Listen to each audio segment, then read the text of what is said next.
I got my first big job and it paid me 60,000 naira because I want to make money. Is that why I have to stress myself? At the same time, then 2024 came and I started planning to get married. Hey guys, guess who's back on YouTube? Me? Welcome back to my channel. I have like a whole thing I want to tell you guys here because I don't want to miss a beat, and a lot has happened. The last time I vlogged was 2023, and ever since then I just went I went off YouTube. I was posting shorts here and there, but a full lengthy vlog, no, I did not post. And since 2023 up until 2025 now, a lot has happened. There has been a lot of updates in my life, and it's just going to be very bad, like so unfair of me to just come up here again and just throw up vlogs in your face without a proper explanation on what has happened or a life update on what I have been up to so far. So this video is the necessary and the needed life update to catch everybody up to speed. But before we catch each other up to speed, a big shout out, thank you to 213 of you that like has been here since 2023, since I last posted. Thank you for subscribing, thank you for staying on my channel, thank you for watching my shorts, thank you for being my subscriber, guys. That's like a huge deal. It's like a big deal to me, and I do not take it for granted. Yes, now that the appreciation is out of the way, let's do a proper introduction. My name is Ari and I am a YouTuber based in Lagos, Nigeria. I used to say I'm a YouTuber based in Nigeria before, but I'm a YouTuber based in Lagos, Nigeria, and I do lifestyle vlogs and just, you know, a snippet or a glimpse into my life. That's what my channel is all about. If you're new here and you're watching this vlog, thank you so much for coming. Click the subscribe button and, you know, join this very happy channel. And if you're a returning subscriber, at the minute you got this notification, we're like, Ari's back. Yeah, you're welcome back. Thank you so much for sticking around. Thank you so much for being my subscriber. This is something I truly appreciate and do not take for granted. You're welcome to my channel once again, and let's just get right into the life updates. Okay, like I said, I have like a lot of things here that has happened, and because I don't want to miss a beat, I wrote it down so that we can get into this chit chat and just talk about the necessary life updates. It's been over a year that I last posted on YouTube, and that's like March or May. I really can't remember, but I do know that it was after NYSC that I had that video with my friend, and then after that video I just kind of went. Now I didn't go like that. I had a lot of family meeting with myself, myself and I, the director, the co-director, the producer. I had a meeting with myself. I just finished NYSE and I am not doing YouTube for the money, at least not for now. I'm doing YouTube because, okay, this is something I love to do. I love to record videos, I love to edit videos, and that's why I'm doing YouTube. And so there are bills that I needed to pay, there are things that I needed to do in my life, and I just had to sit down and remap my life again. And this is very this is very me, because I was like, okay, if I sit down with YouTube for the longest period of time, sure, you know, little drops makes an ocean. We never know what might have come out of it. You know, I never know how many subscriber counts I would have gotten when I've gotten one, how long, but yeah. But I realized that, okay, I can't sit with YouTube at the beginning of my life. That's just the truth. I told myself the blunt truth. YouTube is good, YouTube is nice, at least for me. I love it. It's an avenue to, you know, get to learn how to edit more videos, get to learn how to talk so well in front of the camera, just like I am doing now. But then again, I needed to make money. That's just the truth. The amount of money that I collected from NYSC after that, like after signing out, after my POP, it was beginning to finish. It was beginning to just get exhausted. And let's be very honest with each other. In an African home, telling them you want to be a creative, you have to come with foolproof evidence. It takes a lot of time for them to like accept the parts of your life that you want to be a creative. Thank God for a lot of creatives coming up now, that even African parents now say that being a creative is a full-time job, but I digress. So after NYSC, my money was beginning to go low. I was beginning to see my account balance and it wasn't even funny anymore. And so I just said, I have to look for something very tangible to do. And then after that, I started applying to a lot of places for work. Guys, there is no way I didn't apply for. I applied to banks, I applied to companies. Look, I applied to a lot of places. And for every time I had applied, I always get, oh, we're sorry to inform you. Or sorry to tell you, we regret to inform you. Rejection emails upon rejection emails. For the first like 3 months after NYSC, I was literally battling rejection emails. It was that crazy. I was battling rejection emails after NYSC. After 3 months, I took bank assessments, I took company assessments, and I was just battling rejection emails. Guys, they didn't tell me this was what post NYSC was all about. I remember applying for a particular bank assessment, and at that point I had gotten my fill of rejection emails. I had gotten my fill of I'm tired, because my money was even running low at this point. I'd already gotten my fill of rejection emails, and I remembered I was waiting, because I put in my hold for this assessment. I was waiting for a positive response. I was waiting for a positive emails from them, and I was with my phone all the time. And let's not forget that I used all the money that I got from NYC to buy my iPhone. So I'd applied for a lot of bank openings that like I said. And this particular bank, I don't know if I should mention the name of the bank or I should just let it slide. Okay, let's just mention the name of the bank. I had, applied to UBA, applied to Access, applied to Union, applied to FCMB.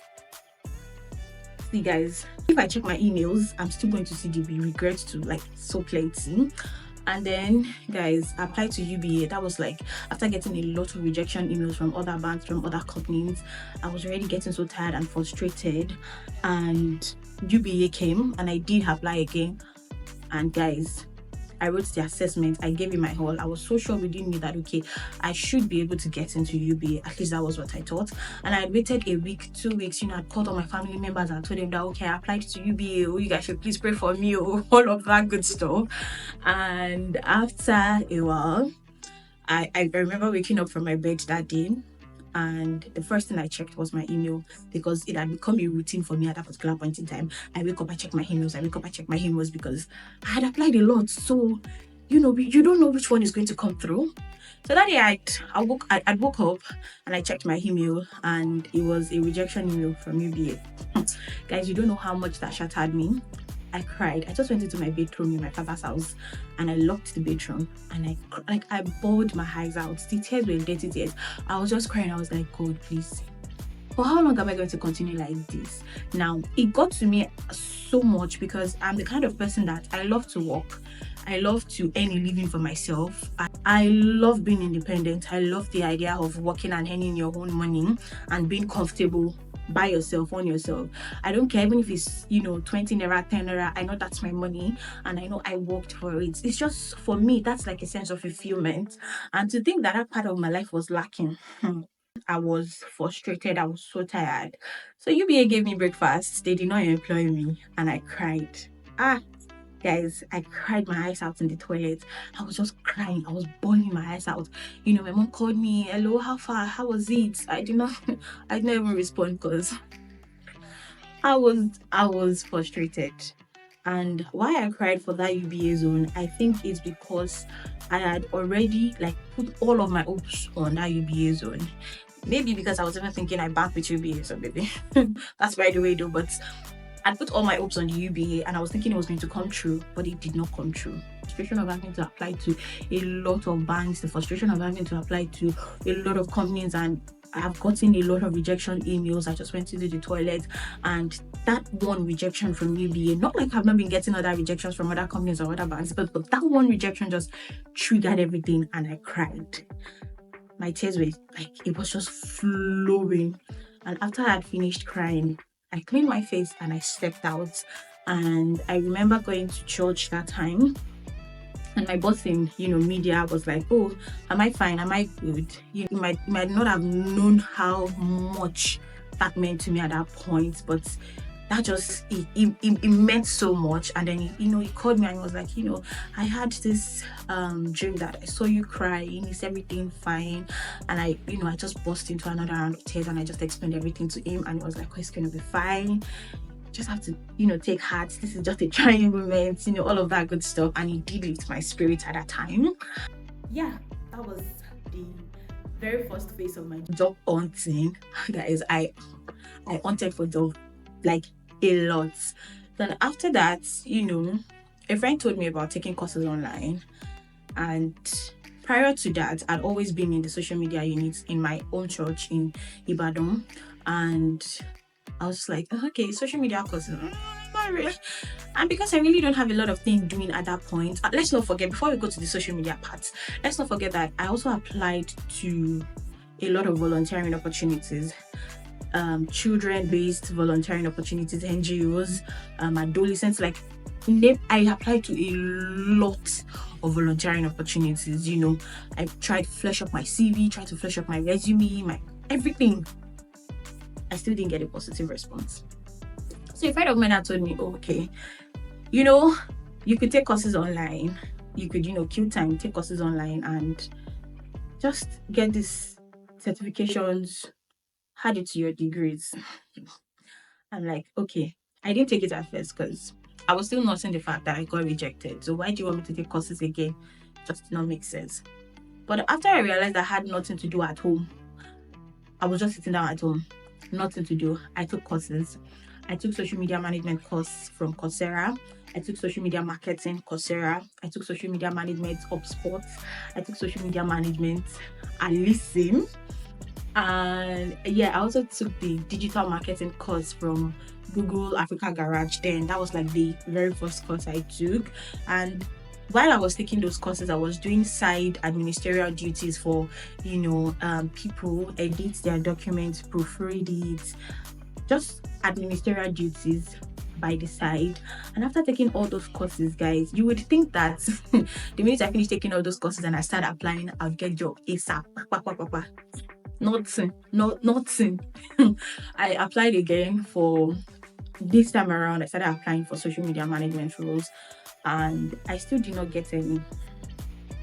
At this point, my frustration was about, like, it was just building. It just kept on building, because what else do you want me to do? I'd already taken courses. That should be enough. So my frustration was just building. Then I did not get any job. So I went back and I just said, you know what?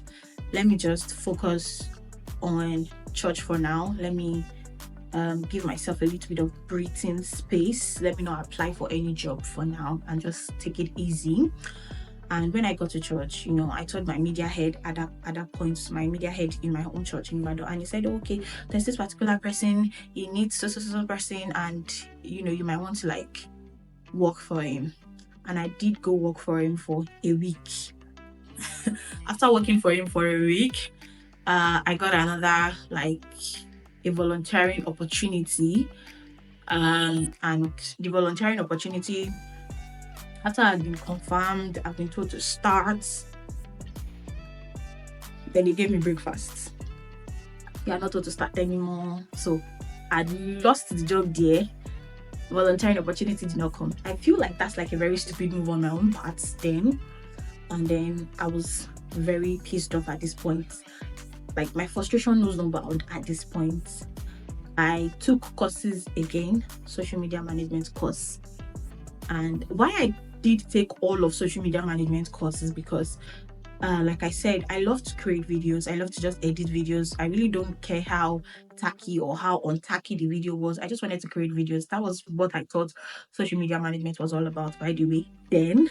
But so I just took another course and then it didn't work. Then, fortunately for me, I saw another opening online on Indeed and I applied for another opening. And then this time around, I was employed as an executive assistant and a digital marketing specialist. The name was big, but the salary safe, it was not that big. And I got there and I started working for her. The truth is, I knew so little about social media management as at then that my boss had to tell me that, okay, you do so well in executive assistant and social media management. So it feels like you are doing more of an executive assistant role than in social media management. Like I'm trying to like package the insult very well, but in a nutshell, I realized that what she was trying to say is that I'm not giving her value for the money she's paying me, which, let's be very fair, she's a business owner. She does not want to run at a loss, and I do understand. So I realized that, okay, it can't go on like this. So I tendered in my resignation letter, and I told her, okay, it was good while it lasted, but I have to go and work on myself more. So I left and I went back and I focused on owning my social media management skills while I was still like volunteering in church, part of the social media team. We're just getting things going. Then my big girl job did not come up until later in the year when I landed like a social media management role. And guys, I worked in that place for a year, and that really built my social media management skill, built my social media management knowledge. My big girl job that I was talking about paid me just 60,000 naira. Paid me 60,000 naira, and doing that just felt like, okay, I'd achieved something. I was desperate at that point because I just needed a job. I am finally, part of the 9 to 5 gang. I can finally boast of earning my own salary, and that was something. And so I started working my big girl job, and that really helped build my social media management skills a lot. I learned a lot about social media management. I took up other courses by the side. I was basically what you would call a generalist social media manager, because I was the first social media manager at that company as at then. And so I had to take on all the responsibility of a whole marketing team. Let me just put it like that, of a whole marketing team. And I did all of that. But the pay was very little. But I did not care because, hello, I'm getting experience. My portfolio is about to, get a boost. And this is something I've always wanted. Again, I was desperate to finally have a big girl job and have my own money. Yeah. So, guys, I worked my bum off. It was not funny. The work environment was nothing to write home about. The work environment was so, quote unquote, toxic. But because I wanted to have a job, I stayed there. Guys, I stayed there. I was so scared of, I don't know if I'm going to fit into the outside world because of my previous experience of my boss telling me, oh, okay, I'm paying you so much, but you're giving me little. I was just so scared because I'm like, I don't know if my skill or what I have currently is going to fit into the requirement of what, jobs and businesses want. So I stayed despite the bashings, despite the moving from bosses to bosses. I still stayed there. And I just gave myself this consolation that, at least I have a job. Biggest mistake. Biggest mistake. I gave myself consolation, at least I have a job. Mistake. But I stayed there. But one thing I'm grateful for is that I was able to get as much knowledge as I needed in the area of social media management. That really built me for whatever it is that would come in the future. So I was working that job, and I realized that my bills were getting so plenty. I had plans, I had goals, I had so many things I wanted to do in my life. And let me not lie, the 60,000 naira was not cutting it anymore. So I started taking side jobs again. I took side jobs. I freelanced, and I also took another side job. So I was working multiple jobs with my 60,000 naira because I'm trying to boost my financial portfolio or financial whatever it is that I'm looking to build. So I took on freelancing, I took on side jobs, and guys, my mental health was in shambles. See, all this thing happened 2023 into 2024. My mental health was in shambles because I was working a lot of jobs, some of which their bosses are very terrible, but because I needed the money, I had to stay. So it was really very terrible. My mental health was like very in shambles. I remember that I was once working with a boss, and I got so overwhelmed that I actually went into the bathroom at my workplace and I cried. At this point, I realized I just have a thing with bathrooms. Me and bathrooms. So I remember going into the bathroom and I cried my eyes because I was overwhelmed. I was tired. I just felt like everything was not making sense because I want to make money. Is that why I have to stress myself? And again, because being financially independent is one thing that has been like a long life dream of mine. Being able to pay my bills, afford what I want, being able to, work for something and say, oh, yes, I worked for this, gives me fulfillment. So I didn't know it was going to be this hard. I didn't know it was going to be this difficult. So working multiple jobs, working with, different kind of bosses, some good, some bad, some terrible, during my mental health. It just didn't even give me time for YouTube, to be very honest. I'd sit down sometime, record vlogs, a day in the life, and at the end of the day, it gets lost in transit. Because before I can edit for my own personal self, my boss is asking me to edit another video, do graphic designing. I feel like we need to talk about, before we even move on, let's just talk about horrible bosses, because it was during that time I realized that some bosses are just terrible. The lessons I learned, having to work all through that time, oh please, I am holding it so dear to my heart that I'm going to take it on to the future. One of the things I learned is that your work remains the same. Either you charge your worth or not, your work remains the same. The role you're supposed to do as a social media manager is going to remain the same, if not more. Because the mistake I made when I got my very first big girl job was, I was asked how much I wanted a salary. And I told them by myself, 60,000 naira. Why? Because I felt like I don't want to overcharge. Because what if I under-deliver? And this is coming from my previous experience from my boss, like I said earlier. So I told him 60,000 naira, and that was exactly what they paid me. Exactly. But when I started the job, I realized that the job was way more than 60,000 naira. Did I give this job my all? Of course, 100%. I gave it my all. Like, I gave this job the same all I would give a job that would pay me more than that. And it just made me realize that, see, if you charge lesser than your worth, if you charge more than your worth, your job description, the amount of work you're going to do remains the same. That's just it. Another thing I learned during that period of time was that do not make desperation, like recruiters can sense it when you are desperate. Don't make desperation make you charge lesser than you should charge, because I felt like they sort of sensed the fact that I was desperate, and they didn't even try to up the pay. It was just that pay.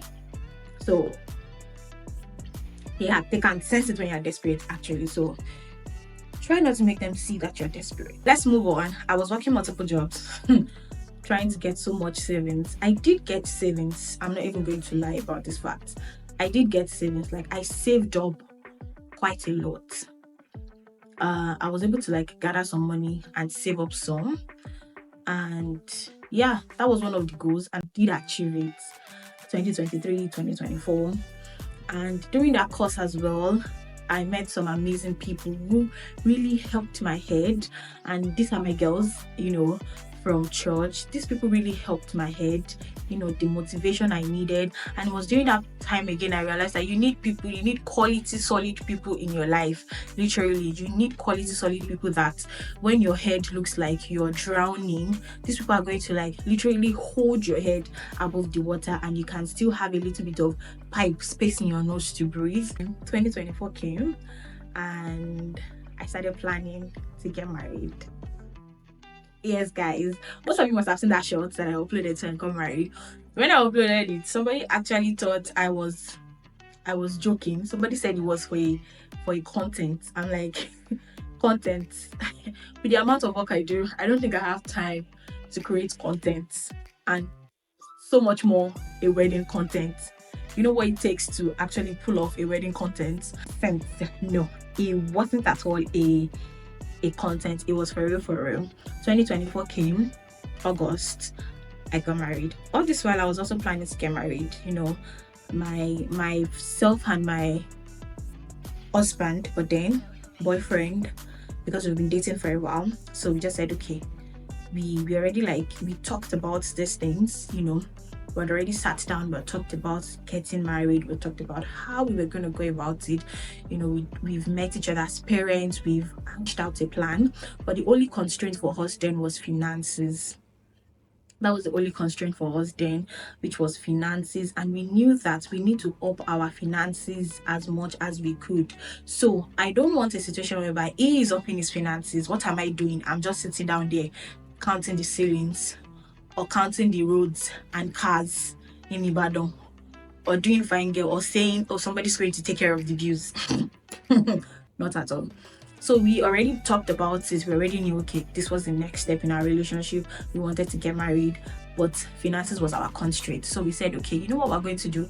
We're going to work twice as hard as, we might have ever worked before. Because prior to all of this, I've been doing, holiday jobs when I was in uni, just petty jobs. But this time around, we knew it was business and we have to get our finances right. So I would say it was one of the driving factor of my side hustles, side jobs, everything together.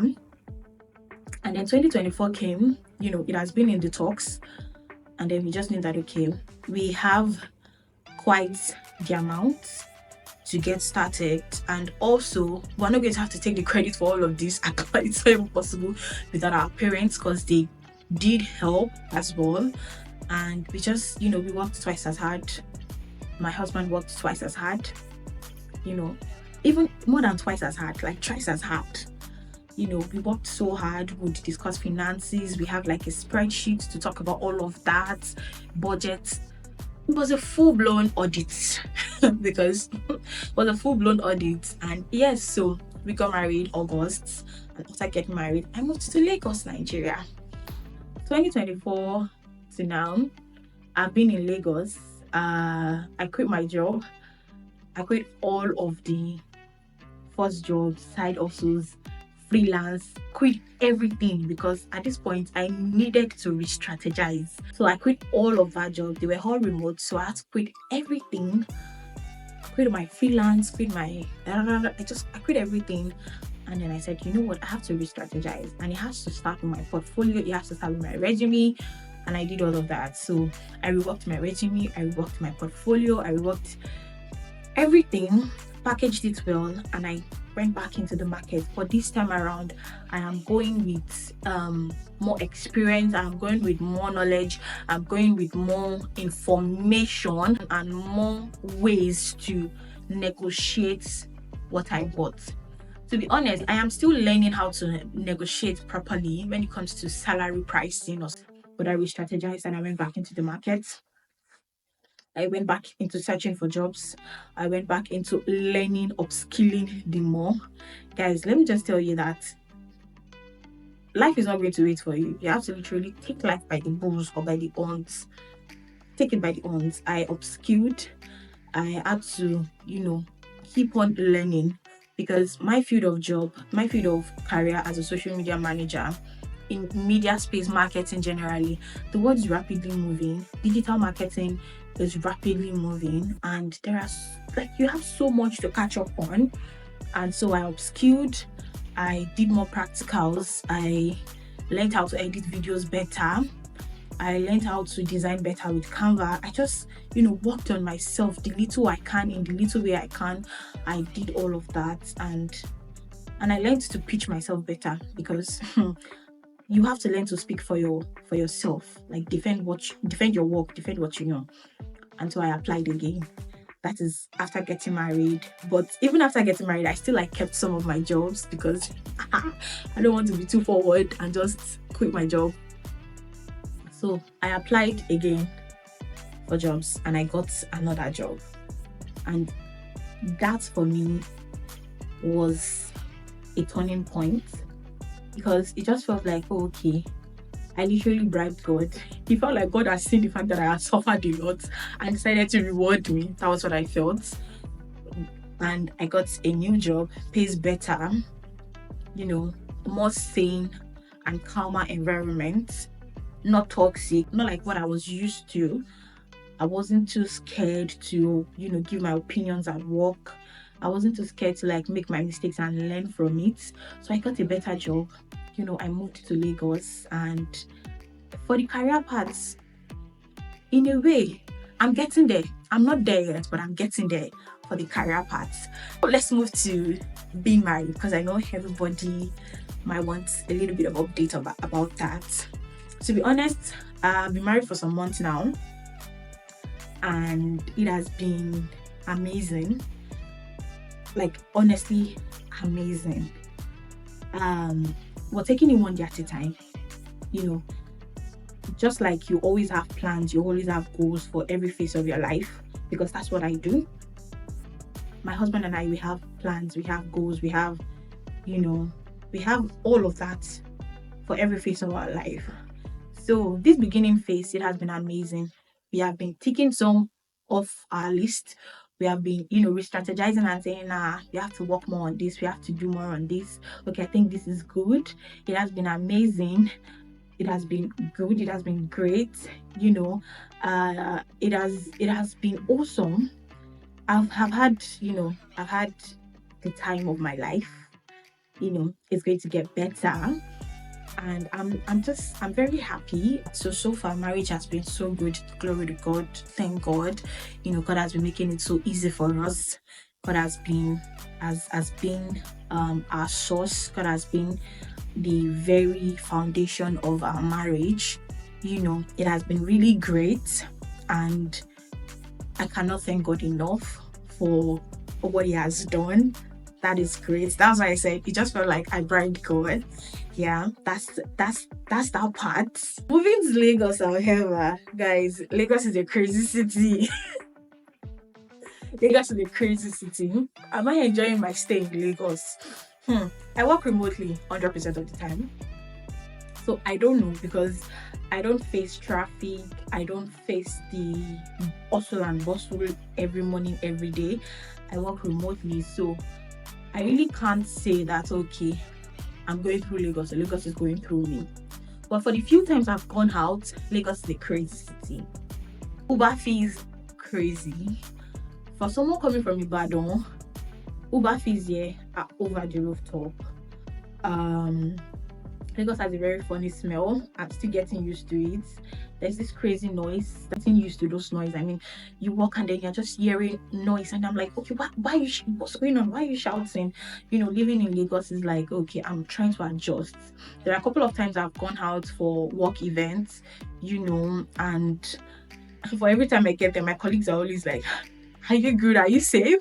So I'm trying to like still figure and find my way around Lagos. But nothing too out of the ordinary for now, because like I said, I work remotely, and I just go out when I need to like stock up my house. I go out when I need to, when it's for work events. I go out when my husband and I are going out. So I've not had to like, do the deep lungo.